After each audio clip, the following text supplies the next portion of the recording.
Hey garden friends, today we are going to talk about 10 things that, hints, tips and tricks that you should know about vertical gardening and how it really can expand a small garden space. So let's chat.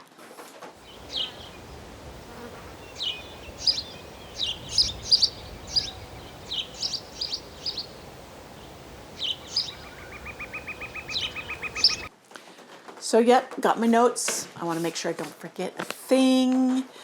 So one thing I wish I had embraced sooner, and that was vertical gardening. Once I thought about it or I seen it in other gardens or other gardens, I love to visit gardens for ideas, and having the arbors like the Rose Alley. I saw a video of a gal over in Sacramento. It was on, I think it was Green Acres website or YouTube, I mean. And they showed, and she had this rose alley of arbors beside her side of her house. And I fell in love with it. And she had climbing roses on it, and it was interplanted with all these other plants. And I thought, that is magical. That would be perfect along my side garden. Not only does it bring your eye up and create such a statement, but it gives you more plants or more space. Like I could have more roses there because they go up rather than out. And I thought, perfect for me. And my rose alley is one of the most delightful parts of all of my gardens that I enjoy. And I've been slowly putting in more obelisks and arbors so that I can grow more things vertically.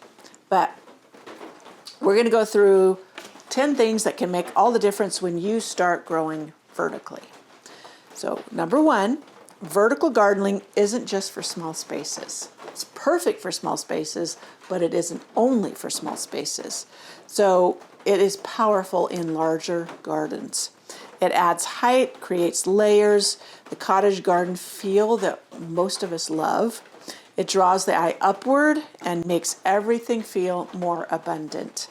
Even if you didn't add a single extra plant. Yeah, there is a statement factor that the arbors put in. It kind of leads you through the garden, and I probably should follow my notes because I'll get off into the weeds. So 2, support structures matter more than you think. So not all trellises are created equal. Flimsy supports can look really pretty in spring, but then midsummer, or as the plants grow stronger, they can collapse under the weight of mature plants. I saw a garden YouTube channel where they had used these obelisks that you buy and you put together. I don't know if they're on Amazon or whatever, but they tried them for their tomatoes and it just busted them to pieces. They were not made strong enough to handle that type of plant that needed that much support. They probably would have done well for things that are lighter like clematis or other vining plants that did not get heavy weight, but it wasn't good for like tomatoes. And it probably wouldn't have been good for climbing roses either. So choose sturdy materials, metal, wood, or even repurposed fencing that can handle the full-grown plant, not just the seedling. Now, repurposed fencing, we get cattle panels that have like the 4-inch squares, and I cut them to fit, and I've made narrow trellises along my porch, side porch for the roses to grow up.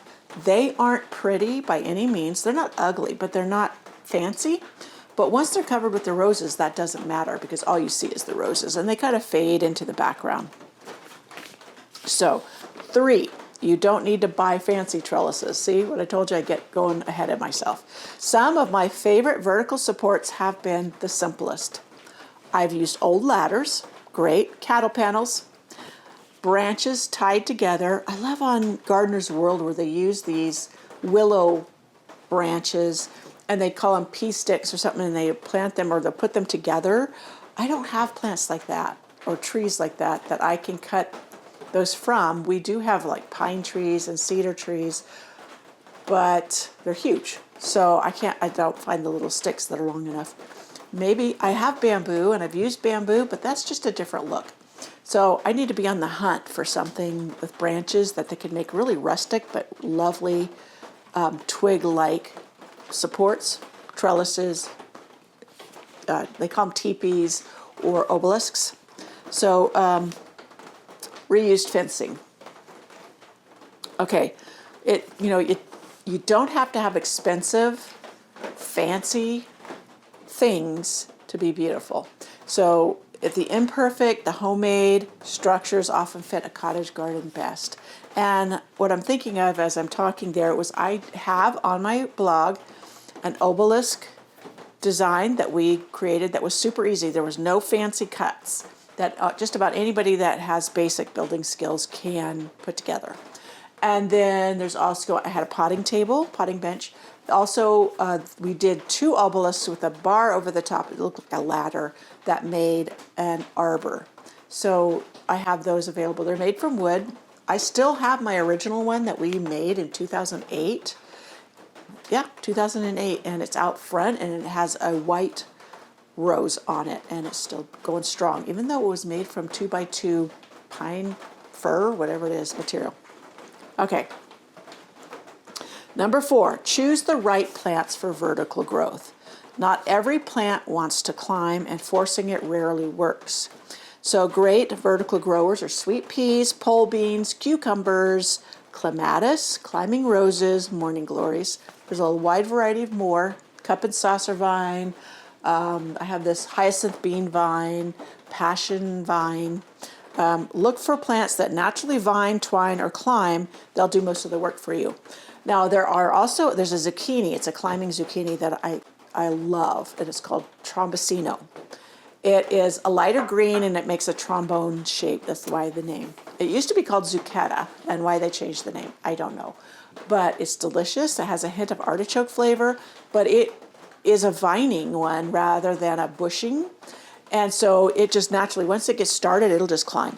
Whereas the others that are kind of the sprawling ones, you would have to work, like go out every day tying it up to really have it climb successfully. And you can do it, but I don't want maintenance. So if it's something that's going to take my time like that I have to keep after, it's not for me. But find ones that will. There should be a few. I think there's one called Elevator 2 that I think it's at Renee's Garden Seeds. I'm not sure.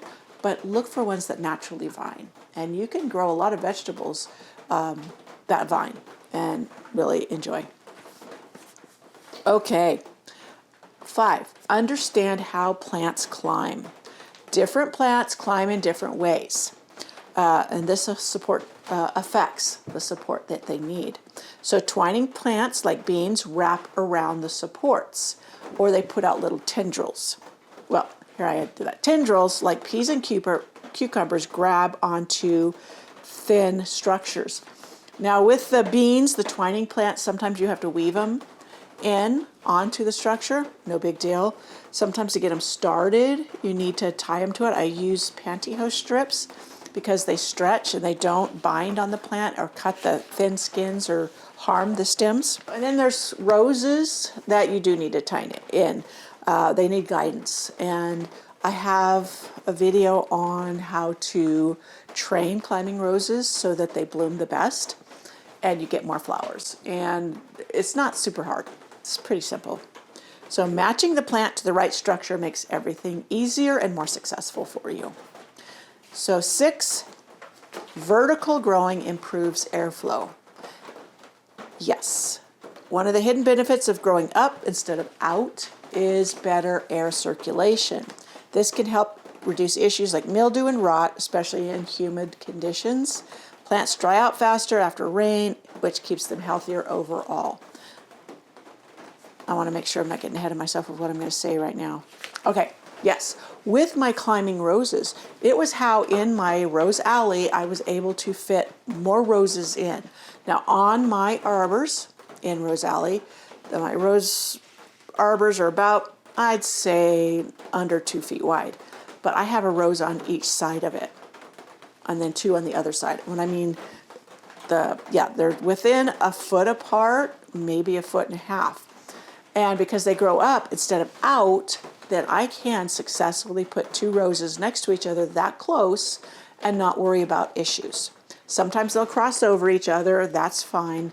But yeah, so I fit a lot more roses in my rose cottage garden than I could have if I'd gone with all shrub roses, only because I got climbing. And I put climbing in there. I also have shrub roses in there, so yeah. 7, It can reduce pests and disease. When plants are lifted off the ground, leaves stay cleaner, soil-borne diseases are less likely to spread, harvesting becomes easier. That is one thing about that climbing zucchini. Yeah, you can see them and they're up higher and they're really easy to harvest. So with it not being on the ground, you're not going to get the mud splatter like if it on watering. And yeah, you can see pests easier if you suddenly have a pest problem, and you can mitigate faster. So this is especially with vegetables like cucumbers and squash. So yeah. 8, sunlight is everything. When you grow vertically, placement matters even more. Tall structures can cast shade on nearby plants. Be mindful of where the sun travels and position taller elements toward the back or north side of your garden beds. Now I'm going to say that is why I was able to grow sweet peas all through the summer, all the way until first frost. That's because on the arbors that had my roses, I planted the sweet peas inside. They got dappled sun. It was cooler. So they continued to grow and bloom all summer long because sweet peas do prefer it cooler. Now, the caveat is I do get cool summer nights. We get down into the low 60s and 50s, and that helps the sweet peas to continue to bloom and grow for me successfully without problems. Other places where you have very warm nights, it may not work that way. But as far as the sun, they were kind of shaded, but they got enough sun to go ahead and bloom, and that worked very well. I'm going to do it again this year. And last year it was Royal Wedding, the pure white sweet pea that had smelled heavenly. Every time I walked down Rose Alley, I got a whiff. And this year I have the blue one that I am planting. I will put in there as well. So I think the blue would be a great contrast with those roses that it's going to grow with. On the other side, I do have clematis too. I always grow clematis with my roses. So vertical gardens need consistent watering. Plants growing upward often dry out faster, especially in containers or raised beds. Their roots may be more exposed, and increased airflow can speed up moisture loss. Keep an eye on watering, particularly during hot weather. Also, you can mulch well, and you probably won't have an issue. I have a video on ground covers that I use in place of mulch. They also keep the moisture in the ground. You would think they would compete for moisture, but you'd be surprised at how they help to keep moisture there. So go ahead and watch that if you want to learn how you can use ground covers. And there's many more. I found some more ground covers. I'll have to do another video in the future on that. But those are some pretty basic ones in that one. 10, it adds instant beauty and structure. And really, that's one of my favorite parts. Vertical elements give your garden a sense of structure. Even in winter, when everything else is faded, a simple arbor, obelisk, or trellis can anchor a space and make it feel intentional year-round. You can also use them as a focal point. Like if you have a long alleyway or path, at the end could be an obelisk with a beautiful rose, climbing rose growing up it, or an arbor with a bistro set in it, a beautiful patio bistro set, just to guide the eye in and bring you want a garden design to kind of lead you through it. Like there's something around the corner, or there's some destination to get to, and it gives the eye a place to settle, especially when you have something really wild like mine is. So that really helps in that aspect, but you can use these vertical accents for that view or that eye-catching element, focal point. Okay, that's the term I was looking for. So there's 10. If your garden feels a little flat or uninspired, don't rush out to buy more plants. Instead, look around and where could you add height or a climbing element? Sometimes that transformation, it's what can make all the difference for you. And one thing I love with my obelisk or whatever, now I know a lot of places, morning glories are invasive for you, so I know that. So don't grow them. But other places like here, they are not.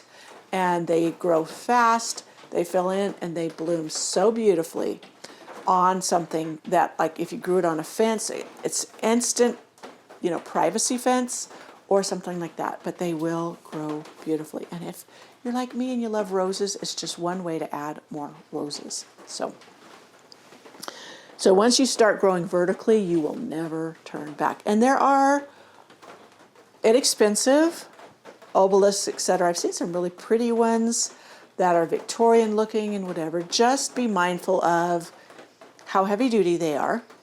And also, they're great, they're beautiful. Just plant on them what is lightweight and will not, bring them down, crush them, or distort them, or whatever. And you will be good to go. So I hope this helped you in understanding a little more about vertical gardening. And this is so true for small gardens. I do not have a huge garden, but growing vertically, like on a patio in a container, can add so much more to your garden space rather than just having, all pots and nothing growing up. I've seen where they have done tiered plant pots that has been beautiful, where it's like I wouldn't say a green wall because it's not planted in the wall, but some kind of shelving or something that had pots, and they have very little footprint space, so they grow up, and yeah, just gorgeous. So I hope you enjoyed this video. Come on back and we will share more garden chat, what we're doing. Got lots of things going on here. It's a little cool today, raining, but it's beautiful and I am enjoying it because we need the water desperately. So I'll see you next time.